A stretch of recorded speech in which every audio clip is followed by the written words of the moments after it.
જે આજે રિઝલ્ટ સામે આવ્યા લોકસભા ચૂંટણીના ગુજરાતની 21 બેઠક ઉપર સત્તાવાર રીતે પરિણામ જાહેર થઈ ચૂક્યા છે। સત્તાવાર રીતે બીજેપીનો વિજય થયો છે કચ્છથી વિનોદભાઈ। જેની વાત કરવામાં આવે 21 બેઠકોના પરિણામ જે સત્તાવાર રીતે જાહેર થયા એમાં સત્તાવાર રીતે એક બેઠક કોંગ્રેસના ફાળે ગઈ છે। વિનોદ ચાવડાનો 2,68,782 મતોથી વિજય થયો છે।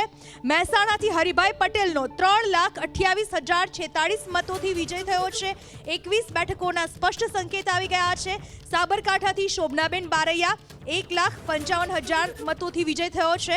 મહેસાણાથી હરિભાઈનો પણ વિજય થયો છે। આ રીતે 21 બેઠકોના પરિણામ સ્પષ્ટ થઈ ચૂક્યા છે। 21માની એક બેઠક એવી છે કે જે કોંગ્રેસના ફાળે ગઈ છે, બનાસકાંઠાની, જે જ્ઞાનીબેન ઠાકોર જીતી ચૂક્યા છે। બાકીની બેઠકોના હજુ સ્પષ્ટ પરિણામ નથી થયા। મોટાભાગની બેઠક ઉપર બીજેપી આગળ છે। અમદાવાદ પૂર્વથી હસમુખ પટેલનો 4 લાખથી વધુ મતોથી વિજય થયો। અમદાવાદ પશ્ચિમથી દિનેશ મકવાણાનો 2,86,000 મતોથી વિજય થઈ ચૂક્યો છે। રાજકોટથી વિવાદ વચ્ચે પણ પરસોત્તમ રૂપાલા 4,84,000 મતોથી વિજય થઈ ચૂક્યા છે।